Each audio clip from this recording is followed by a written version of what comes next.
ada batu, ada mineral dan sebagainya. Ini kan ada beberapa instansi di situ. Nah, menurut sampean, apakah mereka juga ikut bertanggung jawab nggak terkait kerusakan alam? Iya jelas no. Kalau bertanggung jawab itu saya lihatnya saja seperti ini. Karena tumpang tindihnya aturan Ketika kan?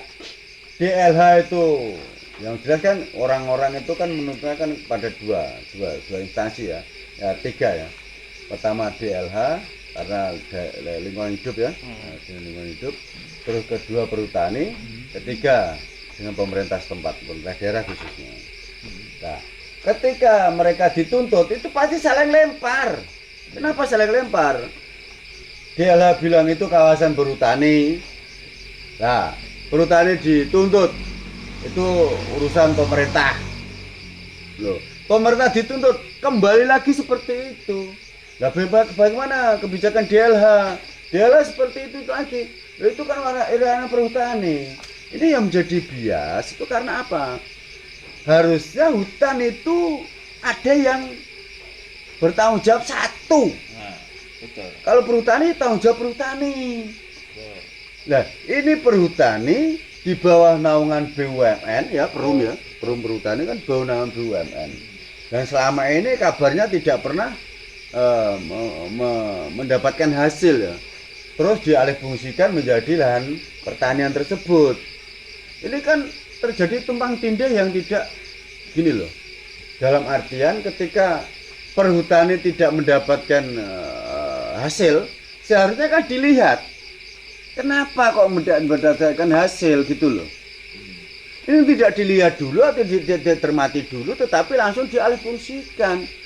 Lah malah timbul masalah baru. Yang jelas kan itu. Iya. Jadi ketika Jokowi waktu itu mengatakan bahwa perhutani tidak mempunyai hasil, atau tidak mendapatkan hasil atau selalu merugi yang dari sektor kehutanan, loh ruginya itu dari mana? Itu kan nggak pernah dikocek. Tetapi kenapa setelah ganti pemerintahan ya, ganti Pak Prabowo, terus kita ganti Menteri Keuangan yang nama Pak Purbaya, loh kok semuanya ada duit? Nah, enggak. Pertanyaanku begini, Kang. Pemerintahan daerah seperti Pemda dan sebagainya atau kepala daerah seperti bupati dan sebagainya Ya. ikut bertanggung jawab nggak terkait kerusakan hutan? Ya, saya kan udah bilang, ketika kita menuntut kepada pemerintah daerah akan kembali ke perhutani atau enggak perhutani, kalau pemerintah daerah DHL. Ketika DHL itu dituntut, larinya kemana? Perhutani. Lah perhutani ketika dituntut, larinya kemana? Lah itu kebijakannya seperti itu dari atas. Ini kan bulat. Lah ketika sampai atas sana, turun lagi ke pemerintah daerah kabupaten. Bagaimana untuk mengatur itu? Sedangkan pemerintah kabupaten tidak punya wewenang penuh atas pengaturan tersebut, lahan tersebut gitu loh. Jadi masalah. Jadi kan kita nih sebagai masyarakat kan patut menduga adanya beberapa orang yang mempunyai kepentingan terkait lahan perhutani ya. Ya, yang jelas itu kalau saya melihat kemarin itu kan begini loh. Itu kan ada seperti ya, ada memang sebuah pembiaran. Nanti kalau musim penghujan ada dampak dari pembiaran tersebut atau banjir dan sebagainya. Nah, nantinya akan menimbulkan apa? Oh, ini berarti kalau dijadikan ini saja. Nanti di saat pembentukan kebijakan itu pasti ada orang-orang yang mempunyai kepentingan. Makanya kadang saya tuh berpikirnya seperti ini. Ini barang mudah tetapi dibikin sulit ya ini. Cara menanganinya itu mudah tetapi dibikin susah. Kenapa saya bilang seperti itu? Itu tinggal bilang stop. Jangan pernah mengelola lahan perhutani, siapapun tuh orangnya. Biarkan 1 tahun tanpa ada kegiatan di sana, itu banjir langsung tidak ada. 1 tahun. Karena apa? Rerumputan itu dalam 1 tahun itu tumbuhnya sudah luar biasa. Itu sudah tak cross check di lapangan. Jadi reboisasi itu omong kosong, hanya menghabiskan uang. Ya karena butuh negosiasi penyelesaian membutuhkan cepat, waktu. Nah, ya Ayo makanya ini kan itu. butuh penyelesaian cepat, bener. Sekarang kita menanam ya, 1, 2, jarak berapa meter lagi baru semuanya. Tetapi ketika itu tumbuh dengan liar, itu atasi banjir loh ya. Malah Kalau cepat. masalah penanaman yang akan dihasilkan itu nanti setelah banjir ini bisa diatasi gitu loh. Ketika banjir itu sudah diatasi, nanti dibuatlah, dibersihkanlah lahan-lahan tempat-tempat yang mau ditanami. Sekitar 2 meter persegi kayak atau berapa baru tanami Itu pohon teknis. jati atau pohon apa. Gitu loh. Ide Buat mau lorong-lorong. Itu sangat mudah Ide sebenarnya. paling kok. cepat. Memang dibikin sulit. Nah, terus ditanduri jagung kan kayak ono tegakane lah ya diatur ngene kan Iya, dibabut. Mas. Diungkrak. Ini yang lucu ya. Hmm. Kalau kita ditanami jati, mereka masih menanam jagung, Nyolong. apa yang terjadi? Nyolong ya? Itu dicabut, setelah dicabut dimasukkan lagi. Ya rusak, Ya memang ya mati. Jadi Kalau makanya- lagi itu disemprot. Sengaja. makanya kan gini. Simalakama. Peran serta pemerintah, pentingnya peran serta pemerintah mendampingi masyarakat yang saat ini mengelola lahan perhutani itu kan memang sangat dibutuhkan. Karena secara tidak langsung, ketika hutan masih dikelola perhutani, kan juga banyak sebagian lahan hutan yang dijadikan lahan pertanian. Ya. Nah di situ sebetulnya edukasi untuk masyarakat itu penting, kan begitu. Ketika kita kebanyakan gitu kan, ketika masyarakat diedukasi pun, Gak usah pakai edukasi, yang jelas ya. Tegas. Ketika dampak negatif dengan dampak positif itu lebih banyak dampak negatif, Tegas sih. stop. Stop.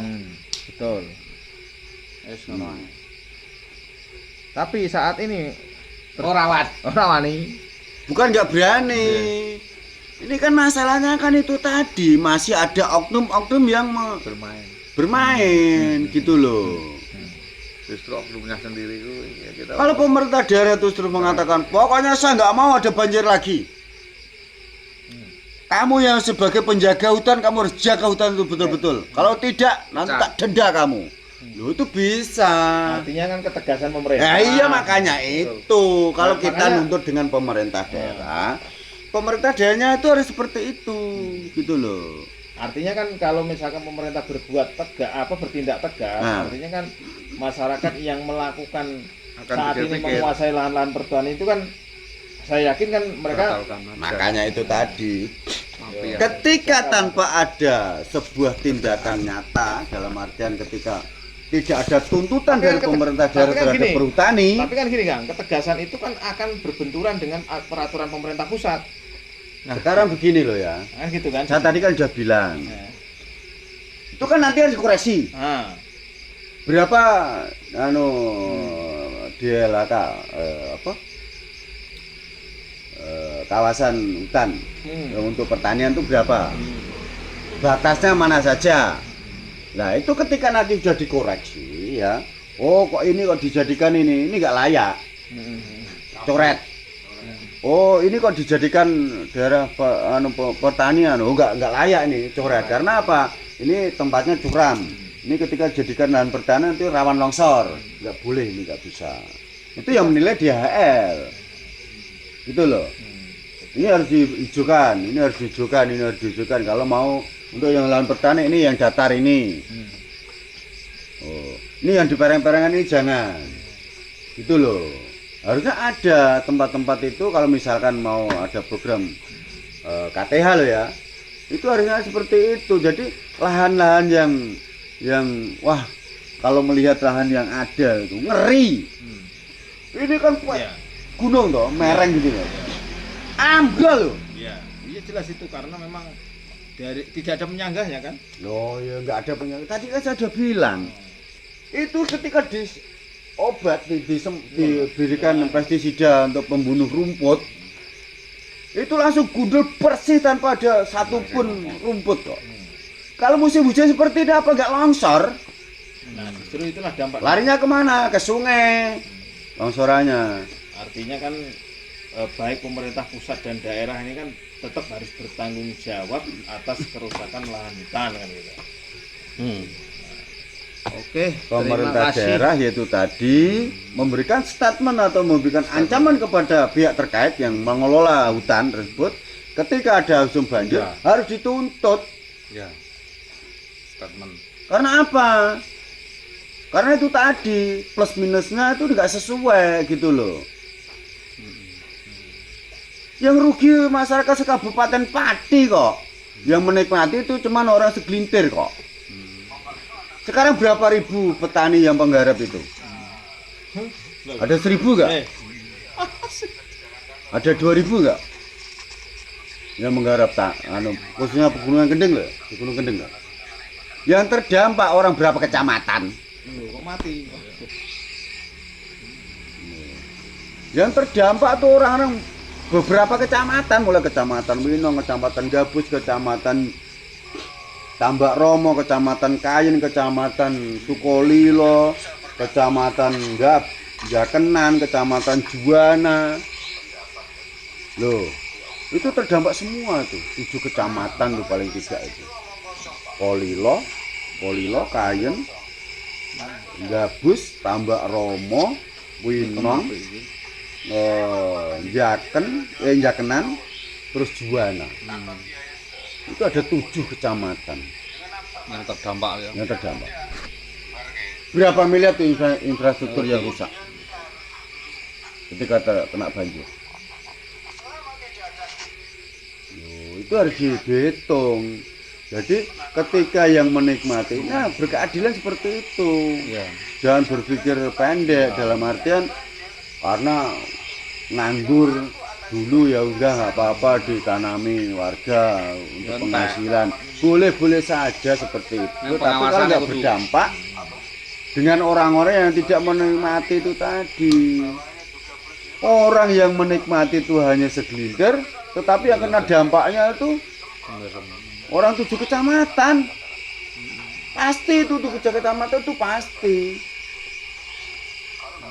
Kalau lihat sendiri kemarin sore di Sukolilo itu akhirnya seperti apa? Iya. Ya, memang itu. Belum seperti yang tahun lalu yang ada Terlalu di panjang. Desa Ngudo. Kamu duit. Dampaknya itu berapa? Rumah kena banjir, sapi pada kentil, pada mati, belum alat-alat elektronik yang ada di Iya. rumah dan Kerugian sebagainya. ya. Apa